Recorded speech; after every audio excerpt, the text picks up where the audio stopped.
Hello बच्चों, my self Vipin Sharma. जैसा कि आप लोगों ने टाइटल पढ़ ही लिया होगा, फिजिक्स 12। तो आज हम जो डिस्कस करने वाले हैं वो फिजिक्स का डिस्कस करने वाले हैं, और फिजिक्स में भी हम 12 पार्ट का डिस्कस करने वाले हैं कि हमें क्या क्या उसमें सिलेबस पढ़ना है और एग्जाम में किस तरह से हमें तैयारी करनी है ताकि हम मैक्सिमम मार्क्स स्कोर कर सकें। उन सभी चीजों पर आज हम डिस्कस करने वाले हैं। जैसे कि हमने देखा हुआ है, लिखा हुआ है यहाँ पे 1 2 3 4 5 6 7 8 9, टोटल 9 यूनिट्स हमारे पास है। इन 9 यूनिट्स में वन बाय वन कर करके आज मैं डिस्कस करूंगा। और किससे कितना आने वाला है, इलेक्ट्रोस्टैटिक्स है, इलेक्ट्रिसिटी एंड करंट है। इन दोनों यूनिट से 16 मार्क्स का आएगा। यहाँ मैग्नेटोस्टैटिक्स एंड मैग्नेटिज्म और earth and matter plus electromagnetic induction and alternating current, electromagnetic waves, इन तीनों को मिलाकर के 17 मार्क्स का आने वाला है। ठीक है। ऑप्टिक्स, वेव ऑप्टिक्स दो तरह की होती है, एक वेव ऑप्टिक्स होती है, एक रे ऑप्टिक्स होती है। ये बहुत इंपॉर्टेंट यूनिट है, ये 18 मार्क्स की आने वाली है। बाकी बल्कि इस पर डिस्कशन चल रहा है कि शायद ये इस बार हट ना जाए, पॉसिबिलिटी है,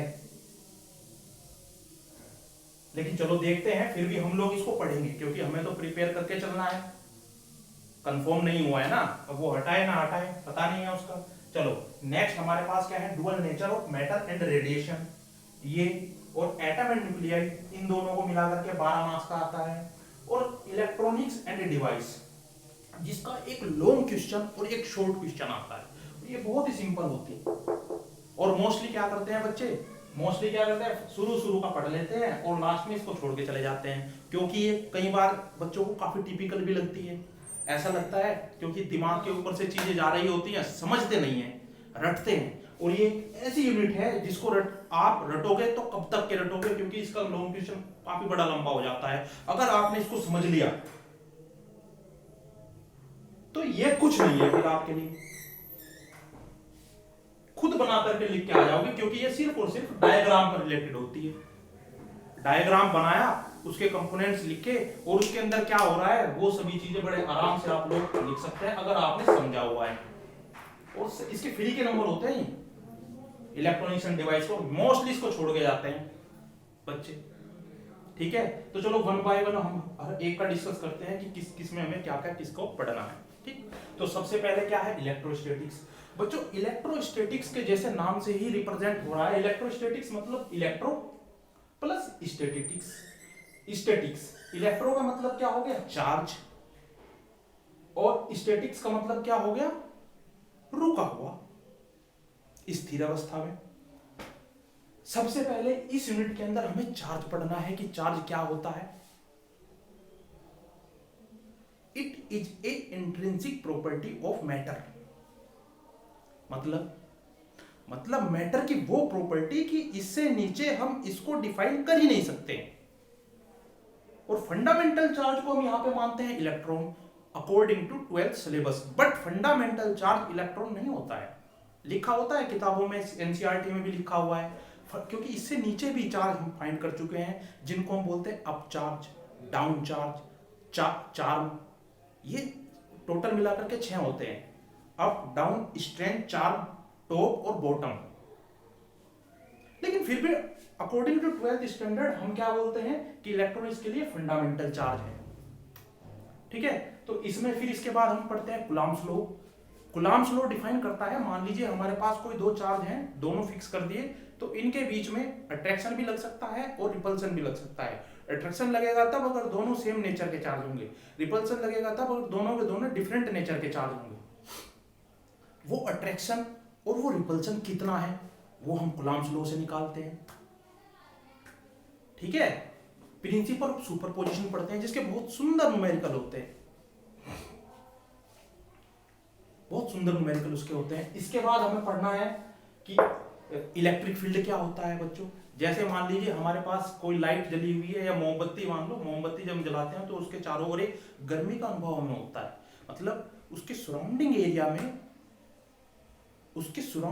में उसका कुछ इफेक्ट है, और जो एरिया है, ठीक है, वो उसकी फील्ड कहलाती है। इसी तरह से अगर कोई चार्ज कहीं रुका हुआ है तो उसके चारों ओर जो उसका एरिया है ना, उसको इलेक्ट्रिक फील्ड कहते हैं। ठीक है, डेफिनेशन अलग अलग बुक में अलग अलग तरीके से लिखी हुई है, बेसिक क्या है, कॉन्सेप्ट क्या है, वो मैं आप लोगों को बता रहा हूँ, और हम लोग इसका बड़े डिटेल में अध्ययन भी करने वाले हैं, ठीक है नहीं। तो इलेक्ट्रिक फील्ड क्या होती है, electric field non uniform electric field क्या है, नॉन यूनिफॉर्म इलेक्ट्रिक फील्ड क्या है, इलेक्ट्रिक फील्ड लाइंस क्या है, इनकी प्रॉपर्टीज क्या है, इलेक्ट्रिक डाइपोल क्या होता है। इलेक्ट्रिक डाइपोल एक्चुअली बच्चों जब भी कोई किसी दो चार्ज को, अपोजिट चार्ज को, एक पॉजिटिव होना चाहिए और एक निगेटिव, दोनों सेम क्वांटिटी के हों, किसी एक डिस्टेंस पर फिक्स कर दिया जाता है, तो जो सिस्टम बनता है उसको इलेक्ट्रिक डाइपोल कहते हैं। इस इलेक्ट्रिक डाइपोल के परपेंडिकुलर बाइसेक्टर पर, मतलब ये इलेक्ट्रिक डाइपोल हुआ, ये इसकी एक्सिस हुई, तो इसके परपेंडिकुलर बाइसेक्टर पर और इसकी एक्सिस पे ही कितना इलेक्ट्रिक फील्ड होता है वो हमें फाइंड करना है, ठीक है। Potential energy of electric dipole find करनी है। कूलॉम्स लॉ हम पढ़ते हैं इसमें।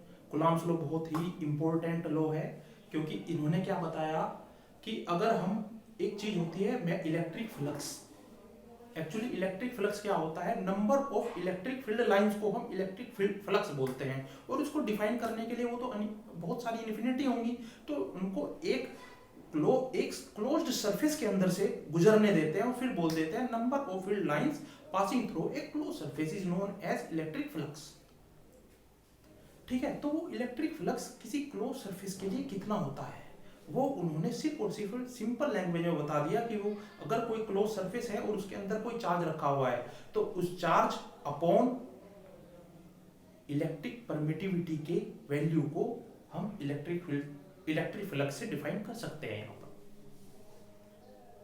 वैसे अगर हम इसको फाइंड करते जो इलेक्ट्रिक फ्लक्स का फॉर्मूला है E डॉट ds से, तो वहां निकालना इसको काफी टिपिकल पड़ जाता। सिंपली उन्होंने बता दिया, इसकी काफी एप्लीकेशन भी हमें यहाँ पर पढ़नी है। जैसे एक बहुत लंबी इन्फिनिटी वायर है, उसके ये इन्फिनिटी वायर है, इससे दूर कोई पॉइंट P है, इस पर इलेक्ट्रिक फील्ड कितना होगा। मान लीजिए कोई स्पेयर है, स्पेयर के इनसाइड और आउटसाइड पॉइंट पर कितना इलेक्ट्रिक फील्ड होगा। और ये स्पेयर कई तरह का हो सकता है, कंडक्टर भी हो सकता है, इंसुलेटर भी हो सकता है, और स्पेयर स्पेरिकल सेल भी हो सकती है, सॉलिड स्पेयर भी हो सकता है। सिलेंडर के लिए भी हम पढ़ते हैं, लेकिन शायद 12th में ये नहीं है। 12th में जो है, 12th में इतना पार्ट नहीं आता है, थोड़ा बेसिक्स आता है। और सबसे इंपॉर्टेंट बात क्या होती है बच्चों, कि 12th में जो भी बच्चे पढ़ रहे हैं उनको डेरिवेशन उंगलियों पे रटा होना चाहिए। क्योंकि हम लोग क्या सोचते हैं ना कि न्यूमेरिकल पोर्शन जो है कुछ अलग है, बल्कि न्यूमेरिकल पोर्शन डेरिवेशन का ही एक पार्ट होता है। और 12th बोर्ड में डेरिवेशन बड़े अच्छे से पूछे जाते हैं। एक्चुअली 12th में यही चेक किया जाता है या यही बताया जाता है कि बच्चों फिजिक्स का क्या बेसिक्स है। और बच्चे क्या करते हैं, अच्छे से नहीं पढ़ते हैं, वो सोचते हैं कि हम जो थ्योरी पार्ट है या जो डेरिवेशन पार्ट है उसको हल्के में ले लेते हैं और सीधे न्यूमेरिकल पहुंच जाते हैं, फिर उनसे न्यूमेरिकल नहीं होते हैं। अगर आपको कॉन्सेप्ट क्लियर है ना, तो जो 12th स्टैंडर्ड के न्यूमेरिकल है बच्चों, जो 12th स्टैंडर्ड के न्यूमेरिकल है, आप बिना किसी से पूछे उनको कर सकते हैं। लेकिन आपको डेरिवेशन पर प्रॉपरली ध्यान देना पड़ेगा और आपको पता होना चाहिए कि डेरिवेशन के अंदर क्या चल रहा है। एक लाइन का आपको ज्ञान होना चाहिए कि उसके अंदर क्या चल रहा है, ठीक है। तो इसमें फिर हम कैपेसिटर के बारे में पढ़ते हैं। कैपेसिटर जो कंडेंसर होता है ना, पंखे में लगा होता है, इसके अलग अलग यूज होते हैं। वैसे तो जरूरी नहीं है सिर्फ पंखे में ही हम इसका यूज करते हैं, हम इलेक्ट्रिकल सर्किट में भी इसका यूज करते हैं, ठीक है। रेक्टिफायर के रूप में भी इसका यूज होता है, जो हम आगे पढ़ेंगे इलेक्ट्रॉनिक्स में, ठीक है। तो ये मोटा मोटा हमें इसमें इलेक्ट्रोस्टैटिक्स में पढ़ना होता है। फिर इसके बाद इलेक्ट्रिसिटी एंड करंट आती है। इलेक्ट्रिसिटी एंड करंट में बच्चों एक्चुअली हमें क्या पढ़ना है, जैसे मान लीजिए वायर है, कोई कंडक्टर है, मटेरियल है ना, तो इसके अंदर करंट कैसे फ्लो होती है। और 3 तरह के हमारे पास मटेरियल होते हैं, कंडक्टर, सेमीकंडक्टर और इंसुलेटर। इन पर टेम्परेचर का क्या इफेक्ट पड़ता है, कंडक्टिविटी क्या होती है, रेसिस्टिविटी क्या होती है।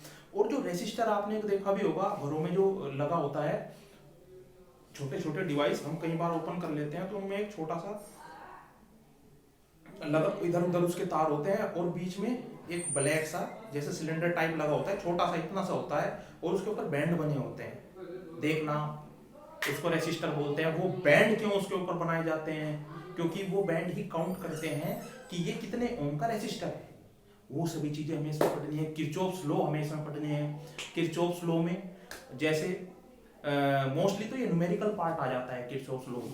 किरचॉफ्स लॉ हमें बताता है कि अगर किसी लूप में अगर हमारे पास मान लीजिए हमारे पास कोई सर्किट है, तो सर्किट में बहुत सारे सेल लगे हुए हैं या बहुत सारे रेजिस्टर लगे हुए हैं, तो उन्होंने एक लूप बना करके एक ऐसा लॉ दे दिया जिससे हम अगर हमें दो सेल का पोटेंशियल पता है तो तीसरे का फाइंड कर सकते हैं, ठीक है, या किसी कंपोनेंट में कितनी करंट फ्लो हो रही है उसको फाइंड कर सकते हैं।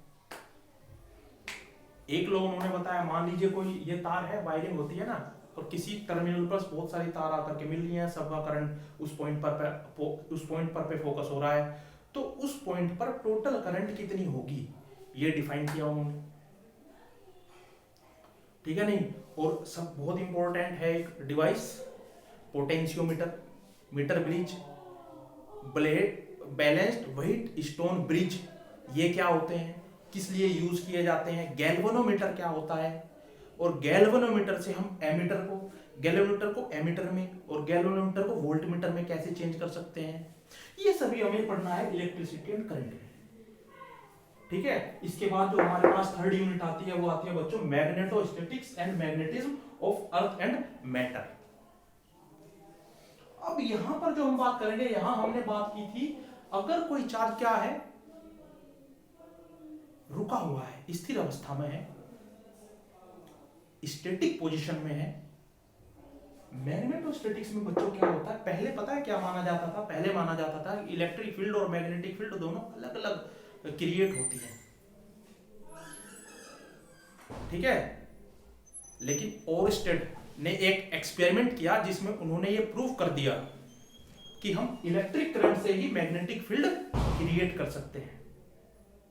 कैसे, आप देखो कोई भी वायर लो, कॉपर वायर ऐसे, और एक कागज में को उसको गुजार दो बीच से, कागज ऐसे लो और एक मैं उसको बैटरी से जोड़ दो और करंट फ्लो कराओ, घर पे मत करना, किसी को करंट लग जाएगा, मैं ऐसे बता रहा हूँ, फील करो।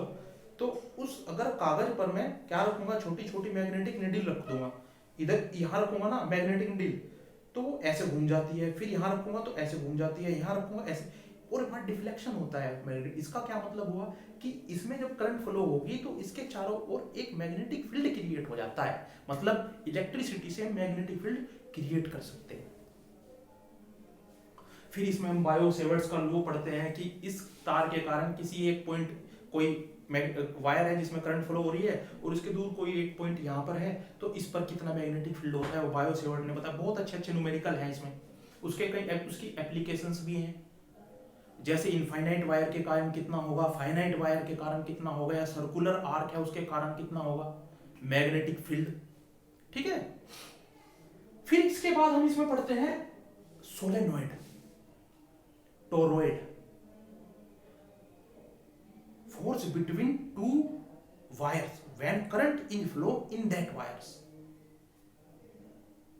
या जब किसी कंडक्टर को मैग्नेटिक फील्ड में रखते हैं तो उस पर मान लीजिए कोई मैग्नेटिक फील्ड है, मैग्नेटिक फील्ड कैसे क्रिएट करेंगे, नॉर्थ पोल इधर, मैग्नेट का साउथ पोल इधर लगाया और मैग्नेटिक फील्ड क्रिएट हो गया, और उसके बीच में कोई कंडक्टर रख दिया, तो उस पर क्या इफेक्ट पड़ता है, इलेक्ट्रिक मोटर, ठीक है ना।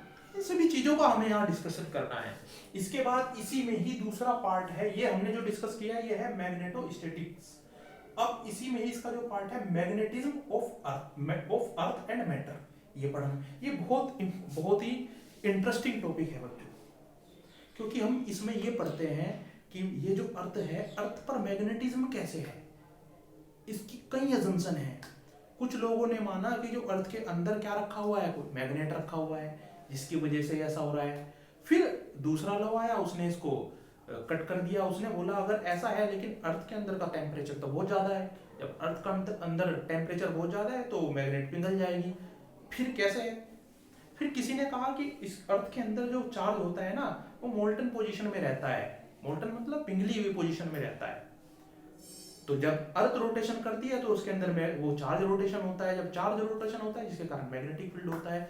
फिर एक ने ये भी कहा कि जो हमारा एनवायरनमेंट है इसके अर्थ के चारों तरफ, अर्थ दो तरह से मोशन करती है, ऑर्बिटल मोशन करती है, स्पिनिंग मोशन करती है।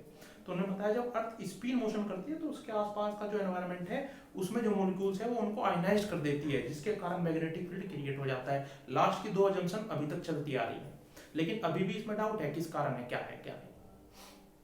अब उनसे आगे चीजें नहीं पहुंच पाई तो इसीलिए इन्हीं का डिस्कशन आगे तक होता जा रहा है।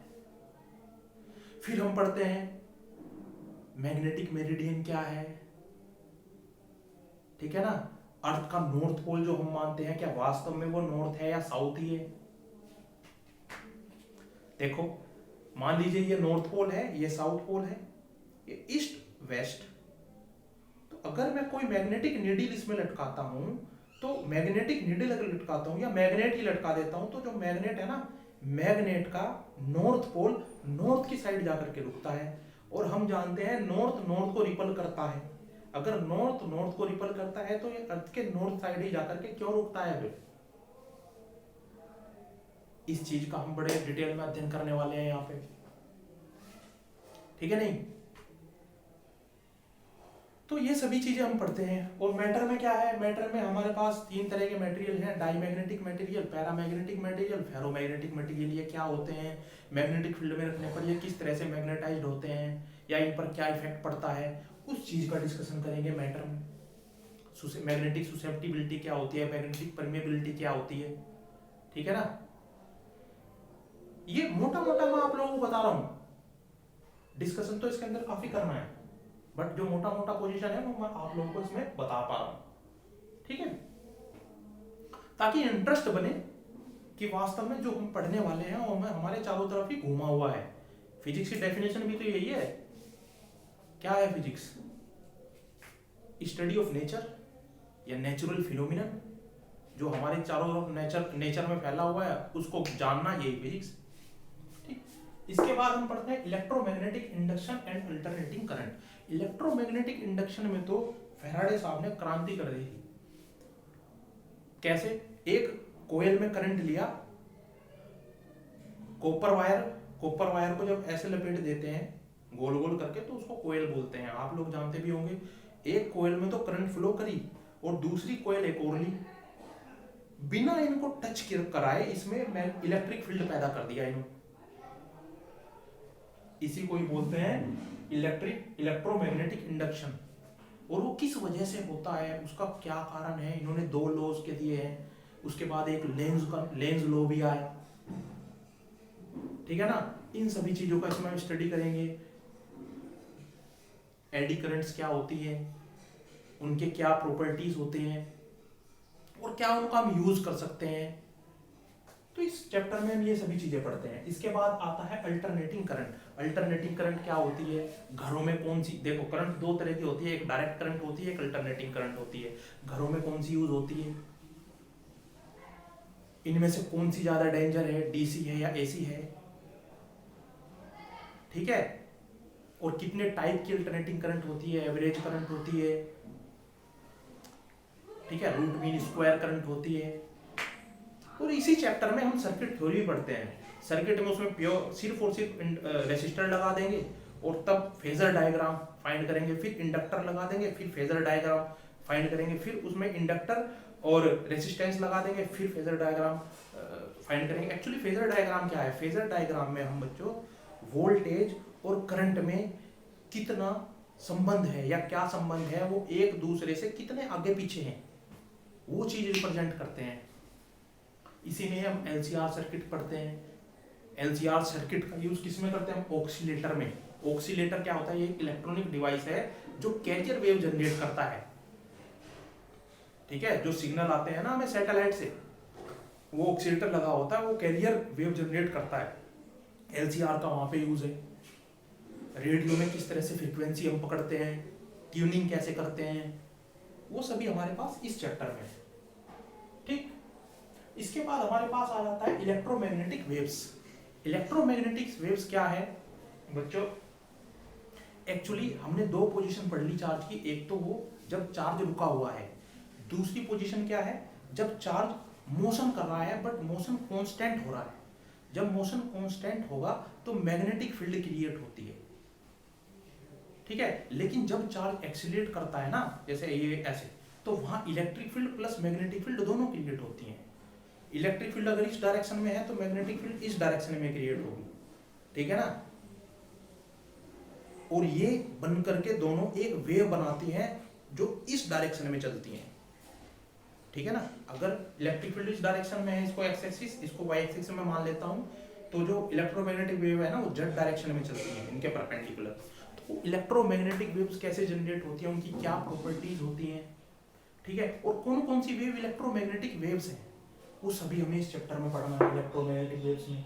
और इसके बाद जो तो हमारे पास यूनिट आती है वो आती है ऑप्टिक्स। ये बहुत इंपॉर्टेंट यूनिट है, बहुत इंपॉर्टेंट। देखो अकेले 18 नंबर में है और इसमें करना कुछ नहीं है, और इसको दो पार्ट में डिवाइड किया हुआ है, एक वेव ऑप्टिक्स, एक रे ऑप्टिक्स। वेव ऑप्टिक्स में क्या है, वेव ऑप्टिक्स में बच्चों हम एक्चुअली उन सभी किस चीज की स्टडी करते हैं, इसमें हम इसमें स्टडी करते हैं उन ऑब्जेक्ट्स की, या ये मान लो कि जिनकी वेवलेंथ बहुत कम हो,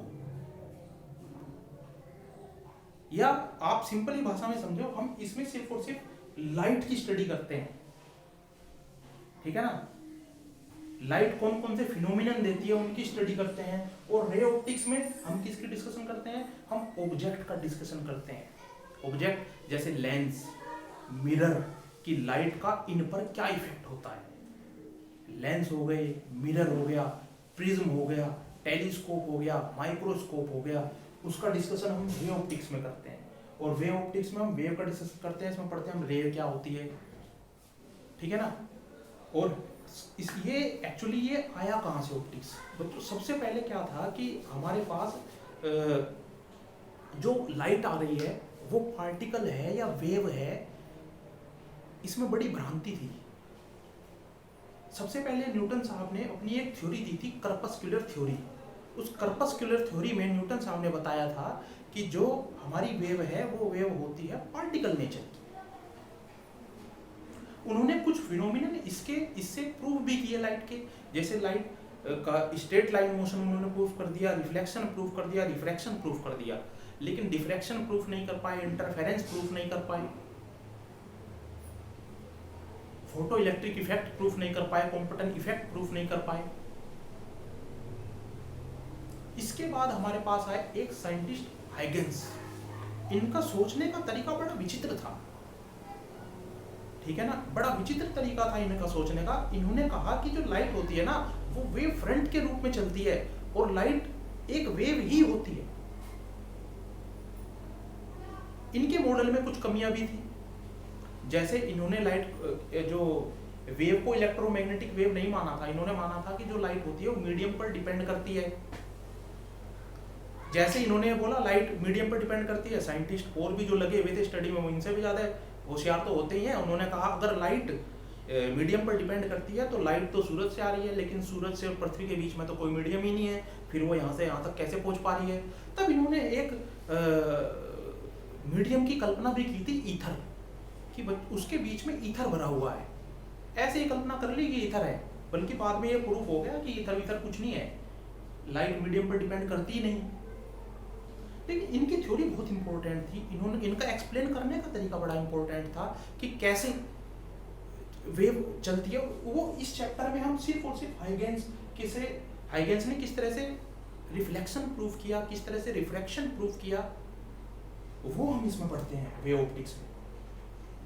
और यहाँ एक बहुत important experiment, young double slit experiment को हम पढ़ेंगे, जो डिफ्रैक्शन को बताता है कि लाइट का फिनोमिनन, डिफ्रैक्शन को भी प्रूफ कर दिया इसने, और ये प्रूफ कर दिया कि लाइट वेव होती है।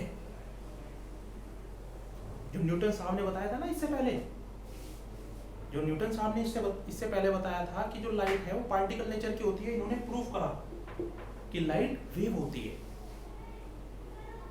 फिर इसके बाद हम रे ऑप्टिक्स पढ़ते हैं। रे ऑप्टिक्स में तो हम लाइट के जो ऑब्जेक्ट्स होते हैं, जो जिन लाइट का इफेक्ट पड़ता है उनको पढ़ते हैं। उसमें मिरर आ जाता है, प्लेन मिरर आ जाता है, स्फेरिकल मिरर आ जाता है। स्फेरिकल में दो तरह के मिरर होते हैं, कॉनकेव, कॉन्वेक्स, इसमें भी 6 प्रकार के मिरर होते हैं। फिर लेंस पढ़ते हैं, यह इसमें किस तरह से इमेजेस बनती हैं, क्या मैग्निफिकेशन होता है उनका, क्या लेंस फॉर्मूला है, ठीक है ना, मिरर फॉर्मूला है। सेम यही पोजीशन सारी हम लेंस में पढ़ते हैं, ठीक है ना।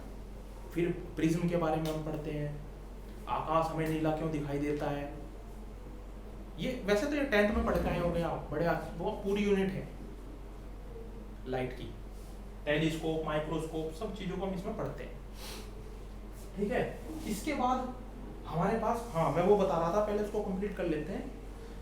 फिर मैक्सवेल साहब आए। मैक्सवेल साहब ने अपनी एक थ्योरी लिखी जिसमें उन्होंने बताया कि जो लाइट होती है वो इलेक्ट्रोमैग्नेटिक वेव होती है, और अपनी उस थ्योरी में इन्होंने बोला कि वेव होती है, पार्टिकल नहीं बोला, उन्होंने बोला कि वेव होती है। और उन्होंने उससे प्रूव कर दिया स्ट्रेट लाइन मोशन को भी, रिफ्लेक्शन को भी, रिफ्रैक्शन को भी, डिफ्लेक्शन को भी, पोलराइजेशन को भी। लेकिन किसको प्रूव नहीं कर पाए वो? Photo electric effect, Compton effect, Raman effect, इनको प्रूफ नहीं कर पाए। इसके बाद फिर साइंटिस्ट आए मैक्स प्लांक। मैक्स प्लांक ने बोला कि जो लाइट होती है ना वो एक एनर्जी की फॉर्म में चलती है, और जिस एनर्जी के फॉर्म में चलती है उसकी वैल्यू एचनियो होती है। कुछ लोगों को भ्रांति ये है कि उन्होंने ये बोल दिया था कि लाइट फोटोन के रूप में चलती है, ना मतलब पार्टिकल के रूप में चलती है, ऐसा नहीं बोला था उन्होंने। जब वो एक्सपेरिमेंट कर रहे थे ब्लैक बॉडी रेडिएशन का, तो उन्होंने कहा जो बॉडी में लाइट एब्जॉर्ब हो रही है एक पर्टिकुलर वेवलेंथ पर, वो ही एच न्यू एनर्जी के फॉर्म में उसको इमिट कर देती है, लेकिन वो वेव है।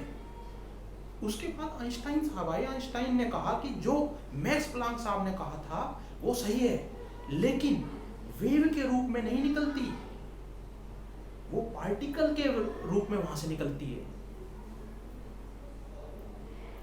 आइंस्टाइन ने क्या कहा, जो पीछे चलता आ रहा था, मैक्सवेल साहब ने कहा था कि ये तो वेव है, हाइगेंस ने भी कहा था वेव है, आइंस्टाइन ने कहा पार्टिकल है। और पार्टिकल मानते ही उन्होंने प्रूव कर दिया फोटो इलेक्ट्रिक इफेक्ट को भी, कॉम्पटन इफेक्ट को भी, रमन इफेक्ट को भी। ये सभी क्या होते हैं ना इफेक्ट, वो सभी हम पढ़ेंगे। तीनों के तीनों उन्होंने प्रूव कर दी। अब कंफ्यूजन क्रिएट हो गया कि भाई ये लाइट है या पार्टिकल है, वेव नेचर है इसकी या पार्टिकल नेचर है।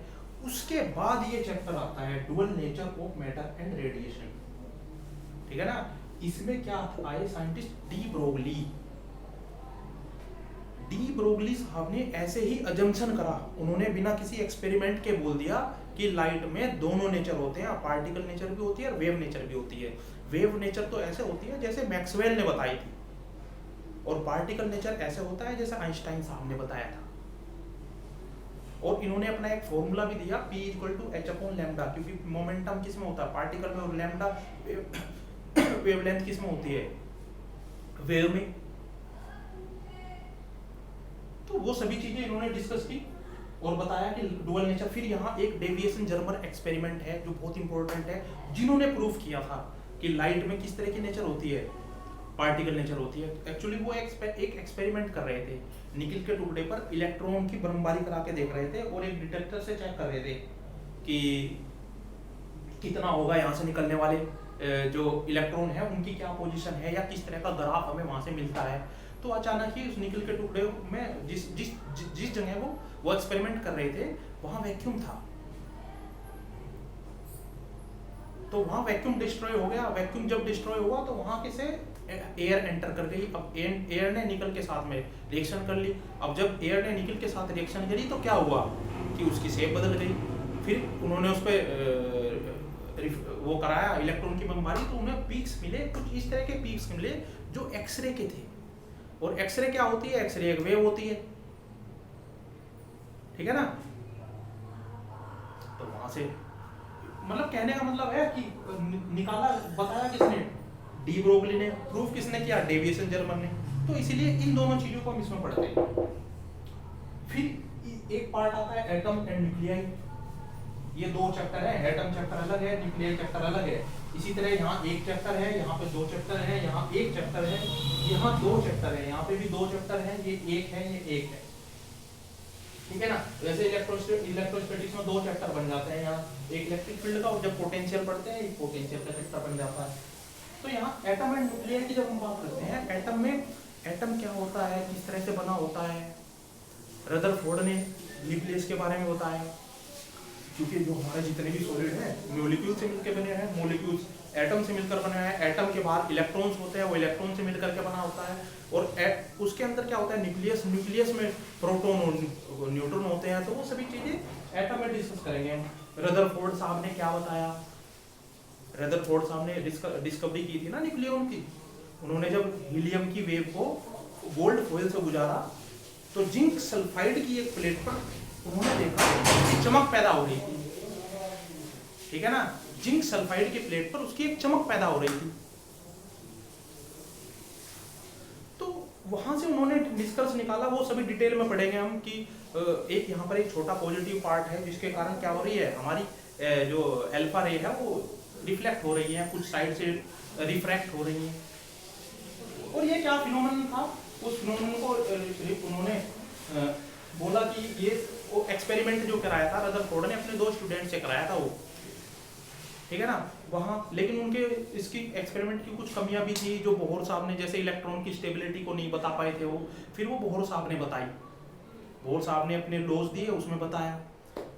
इसके बाद हम बार्मर ने किस तरह से उसमें स्टडी की, क्या होता है, बार्मर साहब ने क्या किया, हाइड्रोजन का स्पेक्ट्रम दिया, उसके बाद कितनी सीरीज हमें मिलती है स्पेक्ट्रम में, एनर्जी लेवल क्या होता है, लाइमन, बाल्मर, पास्टन, ब्रैकेट, पफूंड, ये सभी सीरीज मिलती हैं, उसका क्या फॉर्मूला होता है, रेडबर्ग कांस्टेंट क्या है, वो सभी चीजें हम एटम में पढ़ते हैं। और न्यूक्लियाई में हम क्या पढ़ते हैं, न्यूक्लियाई में न्यूक्लियस का साइज क्या होता है, डेंसिटी कितनी होती है, आइसोटोप्स क्या होते हैं, आइसोटोन्स क्या होते हैं, ठीक है। और भी बहुत सारी चीजें हैं, जैसे कि मान लीजिए बाइंडिंग एनर्जी क्या है, बाइंडिंग एनर्जी पर न्यूक्लियन क्या है, रेडियो एक्टिविटी क्या है, अल्फा बीटा गामा रेज क्या है, डिसइंटीग्रेशन, रेडियो एक्टिव डिसइंटीग्रेशन क्या है, डिसइंटीग्रेशन कांस्टेंट क्या है, हाफ लाइफ क्या है, ठीक है ना, एवरेज टाइम क्या है। तो ये सभी चीजें हम किसमें पढ़ेंगे, न्यूक्लियाई में। चाहे आप एक पेन कॉपी लेकर के जो मैं बोल रहा हूँ ना उसको लिख लो, ये बहुत, ये मतलब क्यूरियोसिटी पैदा करता है ये चीजें, कि हम जो चीजें हमारे चारों तरफ फैली हुई है एक्चुअली बस उसी को ही हमें यहाँ पढ़ना है। अगर हमने उस चीज को समझ लिया ना, खत्म फिजिक्स, ठीक है नहीं। और उसके बाद क्या, हमें इलेक्ट्रॉनिक डिवाइस, इलेक्ट्रॉनिक्स डिवाइस में जैसे कि हम सबसे पहले पढ़ते हैं सेमीकंडक्टर क्या है, या सेमीकंडक्टर बनते कैसे हैं, सेमीकंडक्टर क्यों कंडक्टर और इंसुलेटर से डिफरेंट होते हैं, कितने टाइप के सेमीकंडक्टर होते हैं, एन टाइप, पी टाइप, और सेमीकंडक्टर से फिर डायोड बनाया जाता है। डायोड कितने तरह के होते हैं, जिनर डायोड होता है, एक सिंपल डायोड होता है। फिर डायोड की एप्लीकेशंस क्या हैं, जैसे सोलर सेल आप पढ़ते हैं ना, सोलर सेल पढ़ते नहीं, देखते हैं, जो सोलर एनर्जी का आज काफी यूज हो रहा है वो इसी की ही देन है। यहाँ हम पढ़ेंगे कि सोलर सेल कैसे बनाए जाते हैं, ठीक है ना। तो सोलर सेल क्या, या बर्गर अलार्म्स क्या होते हैं, ठीक। फिर इसके बाद हम ट्रांजिस्टर पढ़ते हैं, जो एक 5 नंबर का तो यहाँ से क्वेश्चन मिलना ही मिलना है। ट्रांजिस्टर्स क्या होते हैं, ट्रांजिस्टर एम्पलीफायर क्या होते हैं, ट्रांजिस्टर कितने टाइप के होते हैं, ऑक्सीलेटर क्या होते हैं, बस इतना हमें पढ़ना है। थोड़ी सी डिजिटल इलेक्ट्रॉनिक्स भी इसमें है, जिसमें बुलियन अलजेब्रा होती है, थोड़ी सी, ज़्यादा नहीं है। एक चैप्टर कम्युनिकेशंस का भी था, वो हटा दिया गया है, ठीक है। तो मोस्टली ये सारा सिलेबस हमें पढ़ना है।